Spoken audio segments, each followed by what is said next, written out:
pris la décision de proclamer les choses d'une autre façon. Même lorsque je ne vois pas ces choses s'accomplir maintenant ou se réaliser maintenant, je continue à proclamer.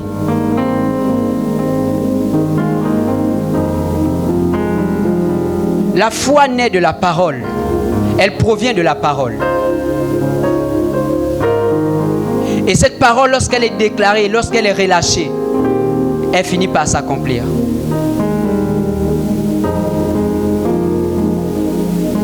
Est-ce que tu peux t'imaginer sur l'instant que plusieurs personnes souffrent aujourd'hui à cause de toi? Plusieurs personnes vivent des tourments aujourd'hui à cause de toi. Je vais vous dire une chose. On ne prend jamais... Je vais dire ça comment? Quand la Bible dit « Dieu confirme la parole de ses serviteurs », en réalité, Dieu est en train de dire que toutes les fois que mon serviteur parlera, que mon enfant parlera, que mon fils parlera, je viendrai à exécuter. Donc si toi tu t'es permis de faire ça dans la blague, c'est ton problème, Dieu ne blague pas.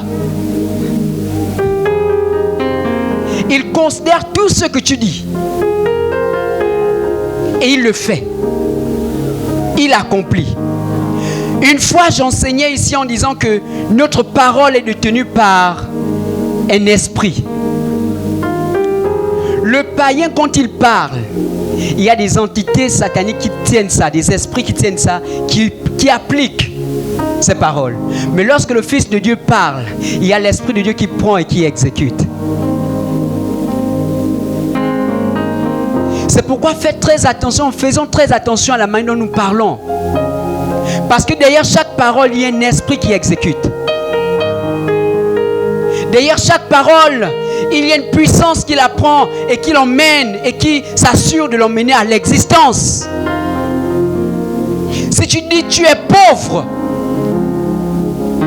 cette parole viendra s'accomplir parce que tu l'as dit. Qu'est-ce que tu veux que Dieu fasse dans ta vie? Qu'est-ce que tu veux que Dieu réalise dans ta vie? Quel est le projet que tu veux amener à l'existence? Continue à déclarer ce projet comme étant visible maintenant devant toi.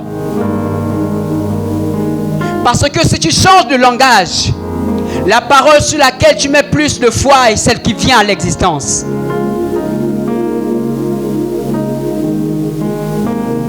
Si Dieu a créé le monde par la parole et qu'il t'a donné cette capacité, toi aussi tu peux emmener à l'existence des choses par ta parole.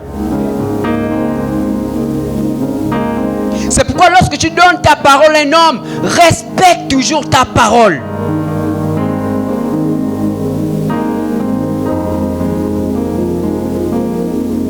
Respecte toujours ta parole.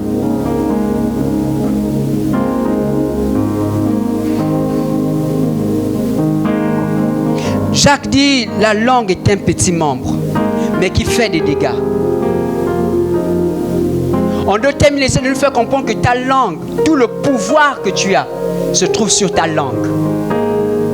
Tout le pouvoir que tu peux désirer se trouve sur ta langue. Un jour, j'étais encore en première année. J'avais toujours un directeur des études, là où j'étais à Libreville, qui me demandait chaque matin, Loïc, comment te portes-tu? Et je répondais en disant, je me porte bien, je vais bien. À un moment donné, plus j'avançais, je changeais de langage, je disais, je me porte toujours bien.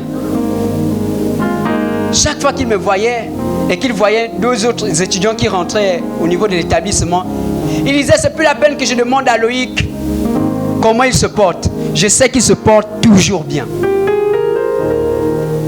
Et durant tout mon cursus, je n'ai pas connu une maladie qui m'empêchait d'aller à l'école.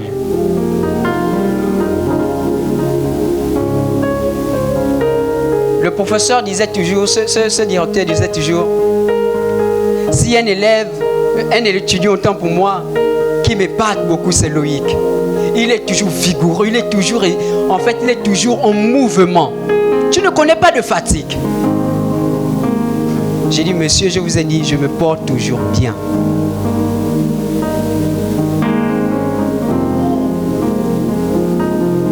Chaque fois que je suis auprès des personnes qui sont malades et qu'elles me disent, je suis malade, je dis, dis que tu es guéri.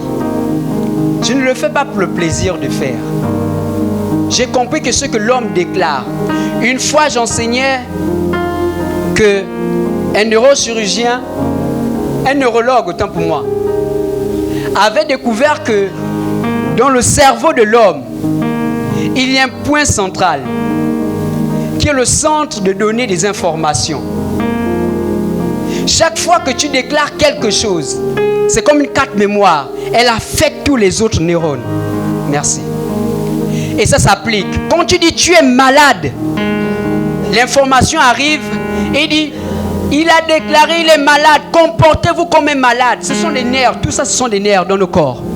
Et il affecte tous les autres nerfs en disant il est malade. Et ton corps s'affaiblit parce que tu as donné une information qu'il ne fallait pas. Chaque fois que tu dis oh moi je ne comprends pas les mathématiques, je suis... Ça c'est ma bête noire, je ne comprends pas ça. Dans ton cerveau, il y a quelque chose qui tourne en disant comportez-vous tel qu'il l'a dit. Il ne comprend pas les mathématiques, fermez la porte des mathématiques. Chaque fois que tu dis cet homme ne réussira jamais, cette parole est prise, elle passe appliquée à cet homme. Un jour, j'ai pleuré dans ma chambre. Je crois que je racontais cette histoire un jour à Silage. J'étais à Mounana à cette époque. Et il y a une fille qui était en 6e et j'étais au CM2. Chaque fois qu'elle sortait des cours, comme c'était ma voisine, elle se moquait de nous qui étions encore au primaire. Et je l'ai vue un jour, je l'ai arrêtée. J'ai dit, écoute-moi très bien. Il y a deux choses que je vais te dire. Soit on fera le bac ensemble, soit je ferai le bac avant toi.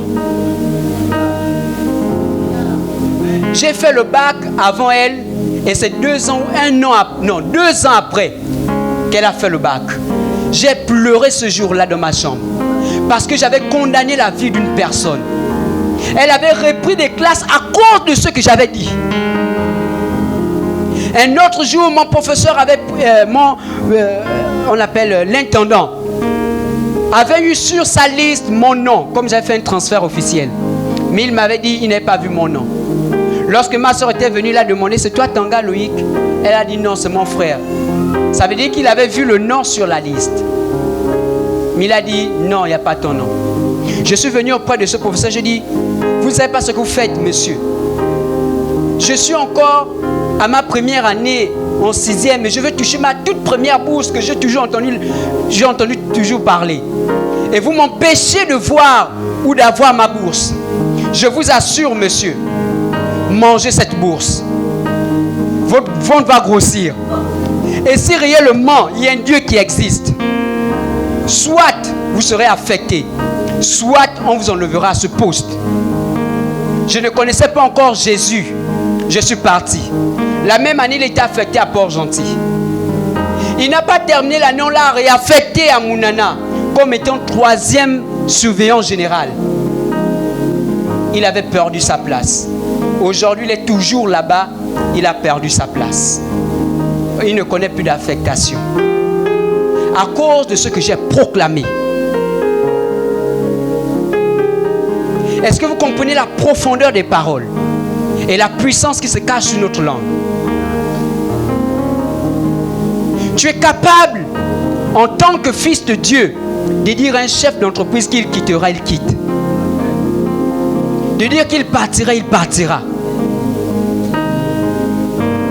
Dieu a dit, et sa parole est vérité, il accomplira la parole de ses serviteurs.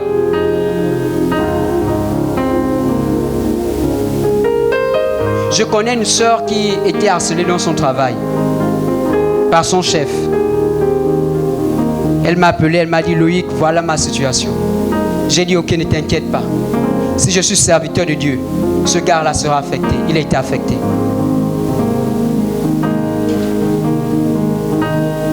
Ce n'est pas pour rien lorsque je parle avec certaines personnes, je ris en disant, j'aurai le jet.